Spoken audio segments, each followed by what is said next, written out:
Imbogamizi zituma umudamu atagira amafaranga nuko utaje aho abandi bari. Ni mu murenge wa Gahunga mu karere ka Burera, by'umwihariko mu tugari twa Gisisi na Rwasa mu ntanzi za parike y'igihugu y'Ibirunga. Bamwe mu bagore bo muri ako gace by'umwihariko ab'amikoro make baganiriye na radio na televiziyo Flash bavuga ko kutajya aho abandi bari kwa bamwe mu bagore bumva ko bagomba kwibera mu rugo ngo ni kimwe mu gituma abagore b'amikoro make batabasha kubona amafaranga. Imbogamizi zituma umudamu atagira amafaranga nuko utaje aho abandi bari. Gute? Nk'ubu yishize hamwe akasanga abandi nawe yagera ku iterambere ryiza rirambye. Mbese kwigunga kahana mu byo mu rugo, kwita ku bana n'ibiki bituma atarigera, bituma atabona ifaranga cyane. Ubundi hano nta mirimo izana amafaranga ihari, imirimo ihari n'ubuhinzi, ariko muri twe ko ntawe ufite ubutaka buhagije no gukorera abandi.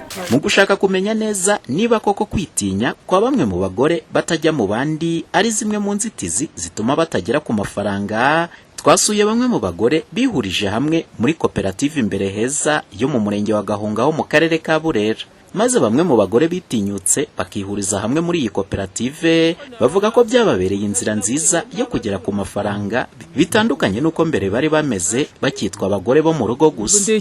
Ari umudamu wigungaga wabaga mu bigunda nkaba nje nyine nkirirwa nigunze sinavugaga, nambaraga ingutiya z'ibica bari namesaga nko mu cyumweru kabiri gusa nambaye ibigutiya z'incabari, ariko ubu ngubu ni ukwambara neza. Kugera ku ifaranga subwo byarakorohera? Byaranyoreka, nta byanyoroheraga kera. Gute se? Ni kubera ko nabaga ndi nje nyine sintekereze kuje gushaka amafaranga. Niko nawe amaso gagu utaziraguye we ntabazirora. Ntago wayagaga nkuko ngo ashwi. Bundikiriza mu ha ifaranga yari kurahe atagiye mu bandi, ariko agiye mu bandi yaribona. Gute se? Nkuko ndi hano ubu ndi hano ntaco mbaye.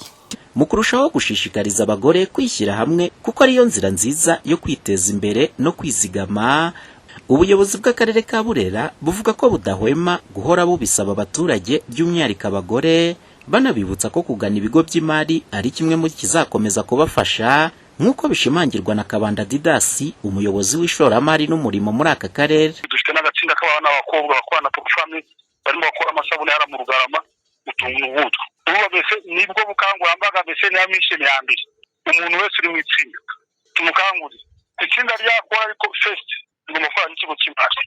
N'abandi muryango bawo director akora n'ikigo cy'imari kugira ngo kuko nabo ari ngombwa umunyamuryango akora ibikorwa binyuze mu itsinda. Itsinda rishobora kumubera umutaka amburera, ashobora gukora muri ibi bikorwa bikurikije ibyo ashaka kugeraho. Inama y'igihugu y'abagore ivuga ko mu kurushaho gufasha abagore ba mikoro bake hirya no hino mu gihugu kubona amafaranga, barushaho kongerera ubushobozi abishyize hamwe, banashishikariza abandi bagore kwibumbira hamwe mu matsinda kugira ngo barusheho kubafasha, nk'uko bivugwa na Mushumba Shakira, umukozi w'inama y'igihugu y'abagore.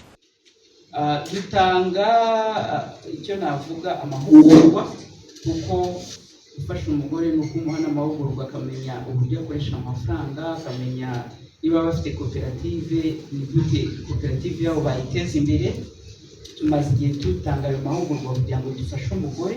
Muri rusange mu karere ka Burera habarurwa amatsinda y'abagore arenga 15,000 harimo n'afashwa na Profamu Twese Hamwe ndetse na Gikuriro. Umuhoza Honore, Flash TV mu karere ka Burera mu majyaruguru y'u Rwanda. Umuhoza Honore, Flash FM mu karere ka Burera mu majyaruguru y'u Rwanda.